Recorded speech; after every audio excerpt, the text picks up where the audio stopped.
नमस्कार दोस्तों, मैं Rakesh Sharma CAPF NPS channel में आप सभी का स्वागत है। आज हम इस वीडियो में बात करेंगे एनपीएस। एनपीएस को लेकर सरकार काफी नए नए अमेंडमेंट लाती जा रही है।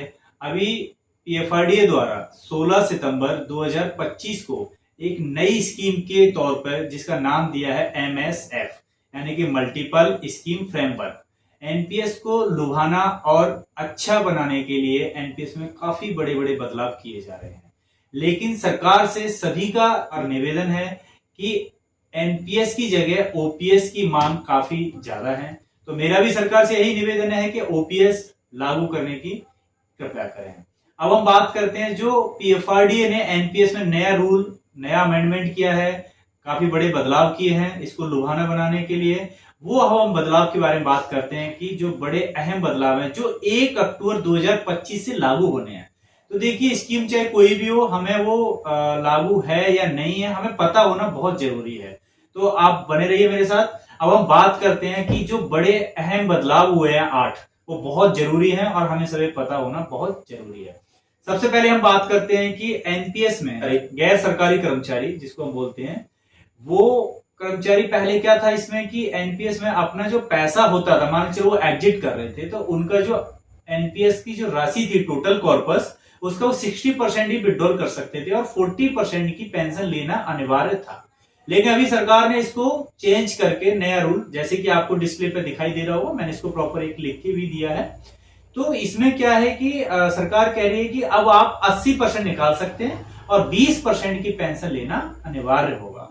तो ये एक सबसे बड़ा बदलाव है। दूसरा बदलाव है कि जो एनपीएस में जो हमारा पैसा है, पैसा देखिए मैंने इस पे एक वीडियो भी बनाई है, LC25, L50, L75, ठीक है। तो ये क्या है, ये हमारी स्कीम है, मतलब हमारा जो पैसा है एनपीएस में वो मार्केट बेस है, मार्केट में लगता है। और वो हमारा पैसा किस स्कीम में, जैसे स्कीम 3 होती है, मैं आपको देखो स्क्रीन पे इसका एक पैम्पलेट टाइप का बना रखा है। स्कीम 3 होती है, जैसे इक्विटी, कॉर्पोरेट और गवर्नमेंट सेक्टर।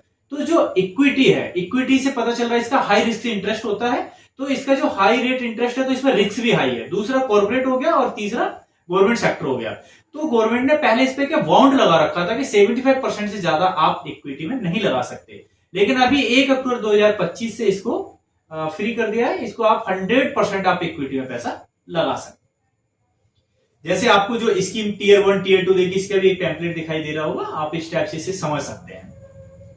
दूसरा अब हम बात करते हैं नंबर 3, एनपीएस में जो पैसा निकालने की जो एक लिमिट दी थी, यानी कि आप जो अपना पैसा जो विड्रॉल करते हैं, जैसे आपके घरेलू खर्चों के लिए, पढ़ाई के लिए या फिर अदर जो उसमें दिया हुआ है, तो उसके लिए आप 3 बार पूरी सर्विस में या पूरी जो एनपीएस के दौरान आप 3 ही बार निकाल सकते थे। लेकिन इसको अभी नए तरीके से इसको 6 बार, मतलब नई स्कीम में अब आप 6 बार अपना पैसे को निकाल सकते हैं। बस ध्यान रखने वाली बात यह है कि इसमें जो लास्ट जो 2 चांस रहेंगे, मतलब 4 के बाद 5 और 6, वहां पे आपको 4 साल का गैप रखना कंपलसरी होगा।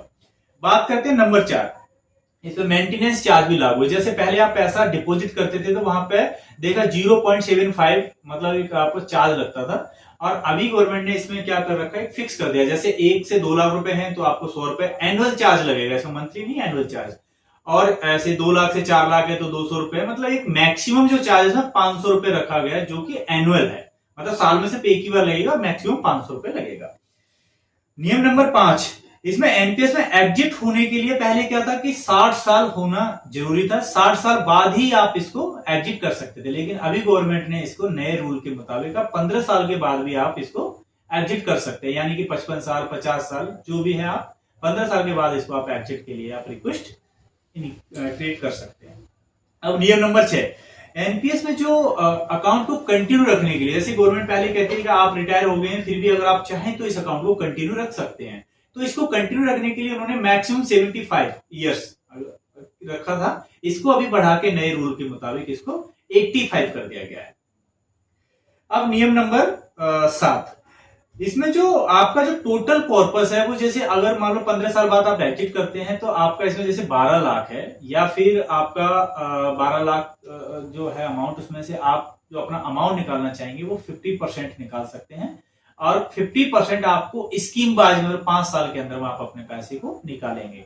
जो 50% जो 12 लाख का निकलेगा वो पूरा टैक्स फ्री होगा। नियम नंबर 8, इसमें जो सबसे बड़ा जो एक नया नियम लाए गए हैं कि इन्होंने जो एनपीएस में जो विड्रॉल करने की एक टोटल कॉर्पस राशि फिक्स रखी है कि अगर आपका 4 लाख हो, जैसे किसी ने थोड़ा थोड़ा किया उसके बाद बंद कर दिया, तो इसमें अगर आपका टोटल एग्जिट के टाइम में अगर 4 लाख कॉर्पस है तो आप 100% विड्रॉल कर सकते हैं। इसी तरह से ये बहुत बड़े बदलाव ऐड किए हैं। अगर आपको इससे संबंधित फिर भी कोई क्वेरी है या कुछ डाउट्स हैं तो आप मेरे कमेंट्स बॉक्स में मुझे कमेंट्स करके पूछ सकते हैं। धन्यवाद।